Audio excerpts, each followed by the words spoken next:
Hi everyone, I'm going to discuss with you today why you should take GCSE Art and Design as an option. Is GCSE art for me? Do you enjoy being creative? It doesn't mean that you have to be the best at drawing or painting, but you've got the ability to put in the effort to try and better yourself. You have a passion for the subject and the materials that you might be using. If you're able to keep to homework deadlines and work independently, then it's definitely the right course for you. If that sounds like it might be something you struggle with, then you might want to have a real think about whether you're going to be successful on a GCSE art course, because a lot of it does require you to work independently outside of lesson time. That leads on to the last point in the box, willing to put in the time. And that's really, really important. There's only a certain amount of work that you're going to be able to get done in lessons. So it does require that little bit of extra time outside of lessons to get work completed. However, you're always going to be supported in doing so. GCSE are broken down into two components, two units. Firstly is your portfolio unit, which is 60% of your course. This is completed in your lessons all the time. Okay, so if you miss a lesson or if you don't do work, essentially you're missing out on your coursework and your portfolio. That is 60% of your overall grade, and everything that you do is submitted to your examiner.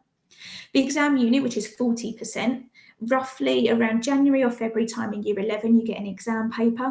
You get to choose whichever theme you want to do, and you have a couple of months to do all the prep work, and then that finishes in a 10-hour exam. I always say to my students that it's the best exam because it's the only exam you go into knowing all the answers. It's just a case of 10 hours to make something, whether that is a painting, a sculpture. How are you assessed in art?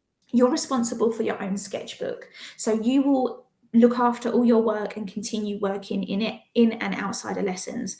You will be given feedback and assessed, and you are expected to make improvements on the feedback. Okay.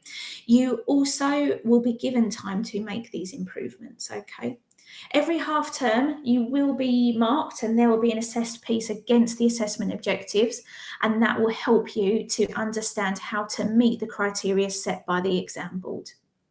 There are a lot of opportunities with art and design in terms of careers.